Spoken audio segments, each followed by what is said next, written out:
दुसरा विषय आहे की हिरामण खोसकर हे तुमच्या पक्षाचे आमदार आहेत.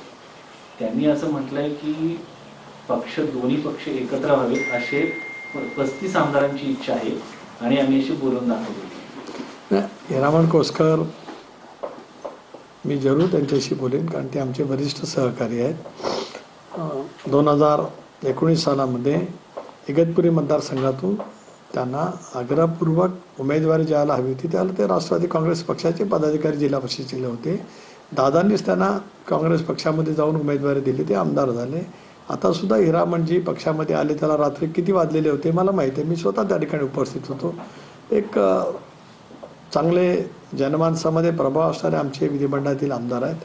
त्यांनी त्यांच्या भावना व्यक्त केल्या असतील, जरूर आम्ही एकत्रितपणाने बसू, चर्चा करू. 70% आमदारांची अशीच भावना असते. त्यांनी असं म्हटलेलं आहे हिरामणजींनी, आम्ही एकत्रितपणाने बसून चर्चा करू ना, एकत्रितपणाने बसून आम्ही चर्चा करू. या विषयावरती मी अधिक काय बोलणार नाही. त्यांचं म्हणणं असं आहे की आमच्या पक्षाला निधी देण्याचं काम दादा करत होते, आता आमदार पोरके झालेले आहेत, तसं त्या ताकदीचा नेता नाहीये.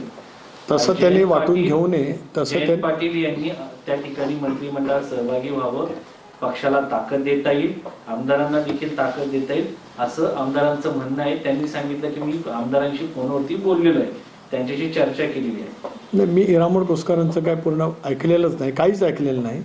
आपण जे म्हणताय त्याच्या आधारितच बोलतोय. मी हिरामण खोसकरांशी जरूर या विषयावरती बोलेन, त्यांचं मत काय ते जाणून घेऊ आणि मग आम्ही एकत्रितपणाने बसून त्याला चर्चा करू. शशिकांत शिंदेचं त्या लेखामध्ये असं ते असंही म्हणतात की बैठका झालेल्या होत्या विलिनीकरणासंदर्भात, पण दादा काही नेत्यांना कंटाळलेले होते म्हणून दादा येते. म्हणजे कंटाळलेले नेते मग त्यांचा इशारा नेमकं कोणाकडे आहे? त्यांचा इशारा कोणाकडे असेल तो त्यांना माहिती. ते साताऱ्याचे आहेत, त्याच्यामुळे इशारा कोणाकडे जातो तो त्यांना अधिक कळतो, मला नाही माहिती. बैठकीमध्ये दादा असेल कधी काही मला काय कल्पना. आता ते त्यांच्या बैठकीत बोललेत असं ते सांगतात. महत्त्वाचं असं आहे की दादा आज त्यांचं दुर्दैवी निधन झाल्याच्या नंतर त्या बैठकीमध्ये काय ते बोलले असं वक्तव्य करणं हा एक तऱ्हेचा दादांवरती सुद्धा अन्याय होईल. राजकारणामध्ये अनेक गोष्टी तशा मलाही खूप ज्ञात गोष्टी आहेत. मी अनेक वर्ष पक्षामध्ये एक जबाबदार नेता म्हणून काम केलेलं आहे. त्यामुळे कुठल्या विषयावरती काय बोलावं, केव्हा बोलावं याचं भान प्रत्येकाने राखणं अत्यंत आवश्यक आहे. आणि त्याच्यामुळे काय त्यांना म्हणायचं असेल ते त्यांना म्हणत राहू द्या. आम्ही आता वहिनींच्या नेतृत्वाखाली राष्ट्रवादी काँग्रेस पक्ष इंडियाचा घटक पक्ष म्हणून पुढच्या कालावधीमध्ये नेटाने काम करणार आहोत. आमदारांना निधीच्या बाबतीमध्ये असेल, राज्य सरकारच्या वेगवेगळ्या योजनांच्या बाबतीमध्ये असेल, राज्य सरकारच्याकडून दादांकडनं ज्या पद्धतीचं सहकार्य मिळत होतं त्या पद्धतीने कसं मिळेल याच गोष्टीवरती आम्ही भर ठेवणार आहोत. माननीय पंतप्रधान महोदयांची ज्यावेळेला भेट झाली, गृहमंत्री महोदयांची भेट झाली, मुख्यमंत्र्यांची झाली, त्यावेळेला त्यांनी आश्वस्त केलं आहे दादा असताना जी ताकद राष्ट्रवादी काँग्रेस पक्षाला मिळत होती ती पुढच्या कालावधीमध्ये निश्चितपणाने मिळेल. आमदारांची बैठक होईल त्यावेळेला या संदर्भातली विस्तृतपणाची माहिती आम्ही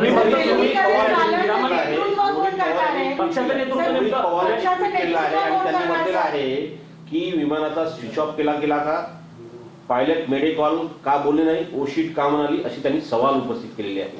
हे सवाल अजित पवारांच्या अपघाताच्या संदर्भात आहे. पक्षाचं नेतृत्व कोण करणार? नाही, विलिनीकरणाचा मुद्दा आता कुठे चर्चा सुरू झाली, कुणी चर्चा सुरू केली? हे बघा, खोसकर त्यांनी एक आमदार म्हणून भावना व्यक्त केली, ती काय पक्षाची भूमिका नाही.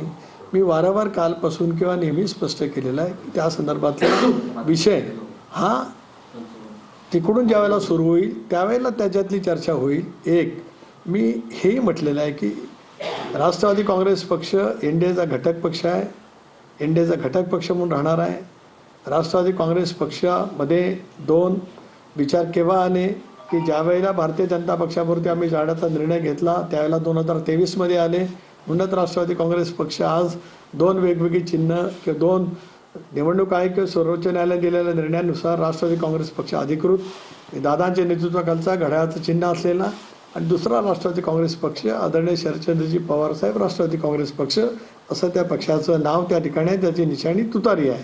अशा वेळेला या संदर्भातला जो काय पक्षांतर्गत काय भावना असतील त्या जरूर आम्ही एकत्रितपणाने बसून त्या संदर्भातली चर्चा त्या ठिकाणी करू. आता या विषयावरती मला आज काही बोलायचं नाही.